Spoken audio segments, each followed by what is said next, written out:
players rising up through the ranks in Rising, and they have just been going from strength to strength throughout this bracket. And honestly, Tororo has always been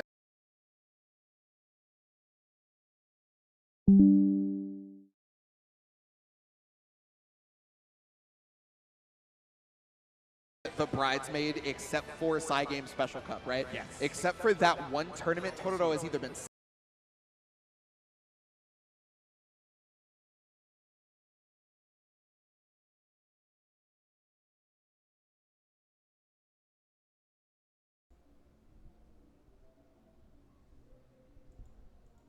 second or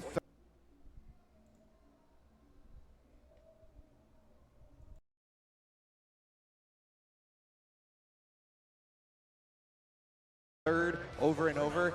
This is the time to change that, and the crowd seems very much behind Tororo going into this.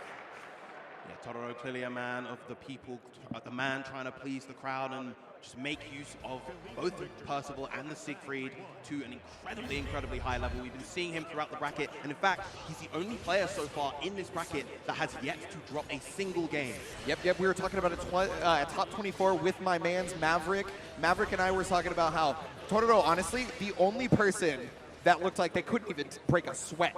And we're in Vegas. It's hot out here, man. It's really hot. Very hot. Especially crazy when you consider that he's playing the Lord of Flames himself. Yes. So that is going to be the question this weekend for Tororo.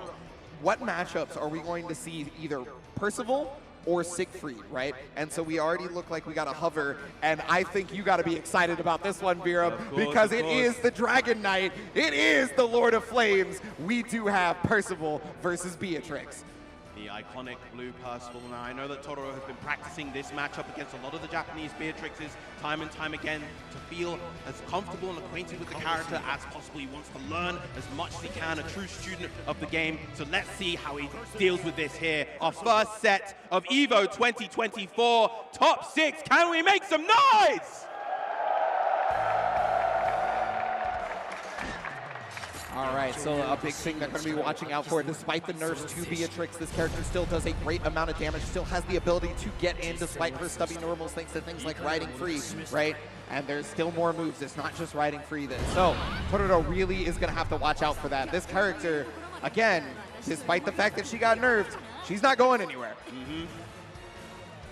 Yeah, she's surprisingly good at threatening mid-range thanks to that speed as well as that fantastic 6FL. She also has the big far heavy, but opening strong is Tororo with the far heavy into the Zoraisen. Yeah, the far heavy has been one of the stories of this character since the game came out, right? Kizzy said it best. How are you whiffing this button? It's large. Large and in charge. See the punish from the 6-8, but there's the punish from Tororo again, keeping it right and simple.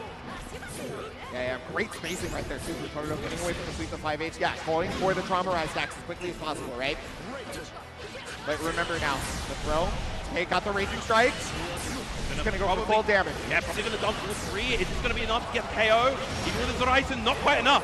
But you're in check situation with Tororo having such a big life lead. You're going to have to make the right choice, and that was not the right one, as Tororo with an excellent anti-air off the Dragon Punch there. Superb reaction, conditioning the jump right there, and ready with that DP.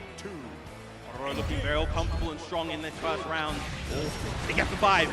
Yeah, and that was already going to be able to stop the fireball. That was one of the things that they showed earlier, is trying to go for fireball around round start, right, to make their will start going. But yes, you were draining life with that flame carbon on top of you. Oh. Coming out. The match coming out from Tororo. This time he has enough resources to get the KO. Oh no, wait, they don't have meter. Okay, yeah, Zoraisen still working out. A very clean first game coming out from Tororo, the Japanese Percival. I mean, you were talking about it, man. Not dropping a single game all the way to top 6, easily looking like the favorite in this whole thing right now. And, well, I mean, to start off the top 6, just solidifying that thought. Yeah, we are seeing shades of the dominant persona that he adopted back in base game, and incredibly consistent, honestly the paragon of consistency back in base game, and translating that here into Rising. I remember between the past couple of years, you'd rarely see him place outside of a top 3 of a tournament. So even though you mentioned, of course, that he is kind of the bridesmaid player, he is incredibly consistent within that area. Yeah, once he gets to these huge stages, right, it feels like this is where Tororo shines. So, I mean, and we're seeing it here, right? He just looks unstoppable right now. Already with the dashing up, but fighting back speed. DP coming out, just relieving that pressure immediately.